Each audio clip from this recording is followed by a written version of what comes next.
Welcome back. I'm Porter Davis with this week's edition of Let the People Decide. I'm here with Ken Warner, who's the Vice Chair of the Oklahoma County Republican Party. He's running for the State House, and we've talked about a number of different issues. I wanted to ask Ken right now to tell us a little bit about what you've observed with Governor Stitt and the relationship he has with the Oklahoma State Legislature and his reform agenda.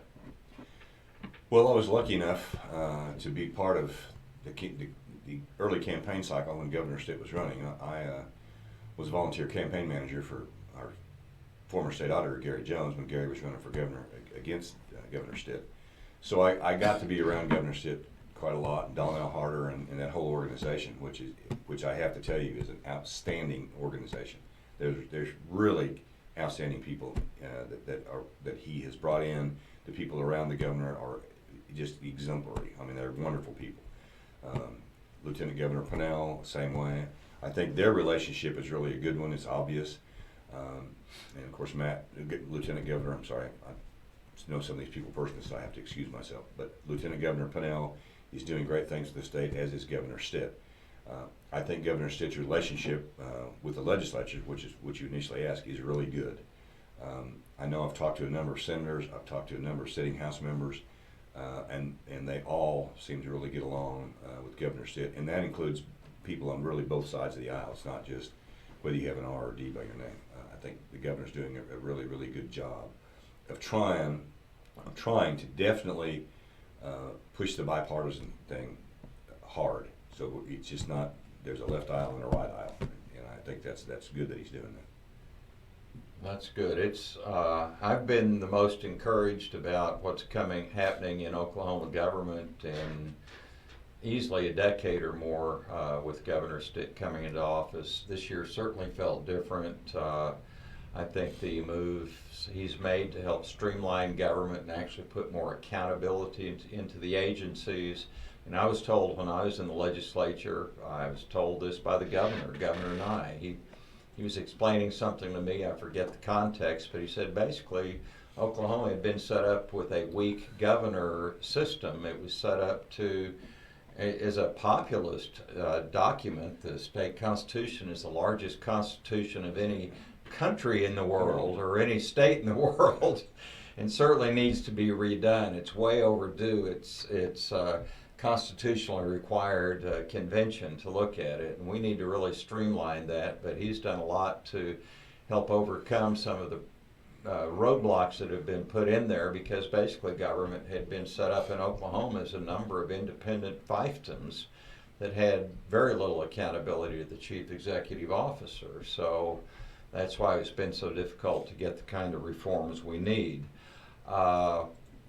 Speaking of government, I didn't get a chance to look too deeply into it, but I saw a story on Oklahoma Taxpayers Unite today about a former Obama advisor who has been elected by the Cherokee Nation, been appointed rather by the president of I think that would be the title, the Cherokee Nation, to be the Cherokee congressman or congressperson to the United States Congress. And I had not even known there was such a thing, but evidently they can't vote and serve on any committees, but taxpayers are paying for a representative to be there to basically be a lobbyist.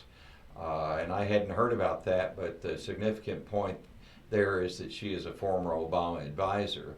Ken, have you had a chance to look into that at all? I have not. I mean, I know it just came out just actually an hour and a half ago or so. So no, I have not. I've seen it, that it's out there, but I have not had a chance to research any of it. So and that'll be interesting to see, because I don't even know what all the rules and regulations and laws are pertaining to that whole situation. So without some research, no, I can't answer that question.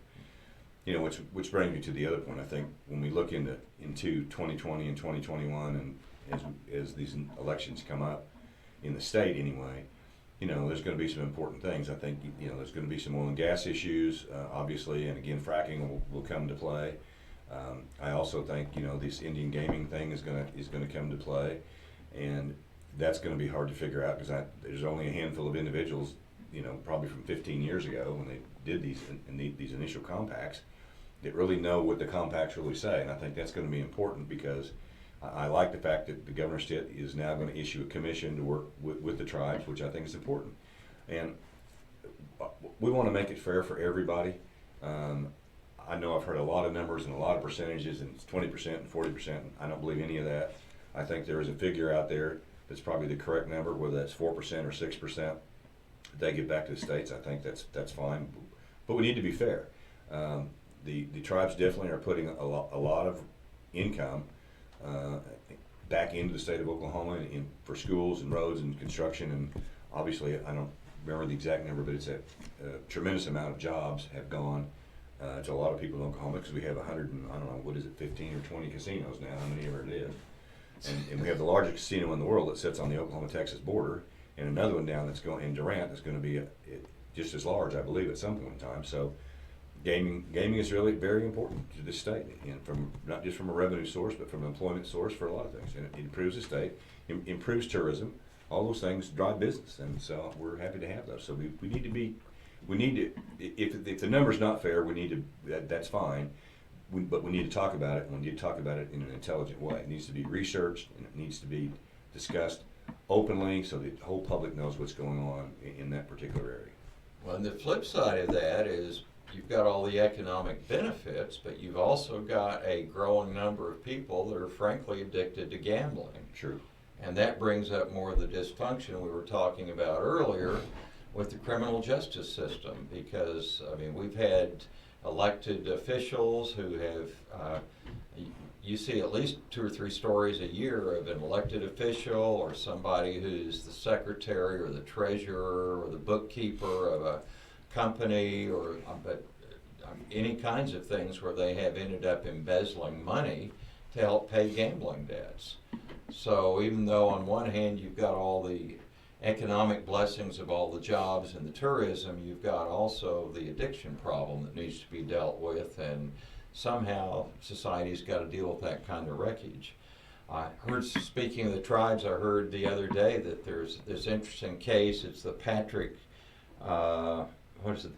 Murphy murder case that's 10 or 15 years old, is I think getting ready to get heard at the Supreme Court or getting a rehearing, and this is a case where a person, Patrick Murphy, was convicted of murder in Oklahoma and is appealing that the state of Oklahoma did not have jurisdiction, but the tribe, and I think it was maybe the Osages, but one of the tribes wherever the crime took place actually had jurisdiction. And as I was hearing that explained the other day, I mean, it could be a very sticky ruling if they actually rule in favor of the tribes having their own jurisdiction and their own legal system, because then you could be driving through the state of Oklahoma and have totally different rules applying to you 3 or 4 different places driving on the Turner Turnpike even, or out on I-40 or wherever. You see these signs where you're leaving one reservation and moving into another one.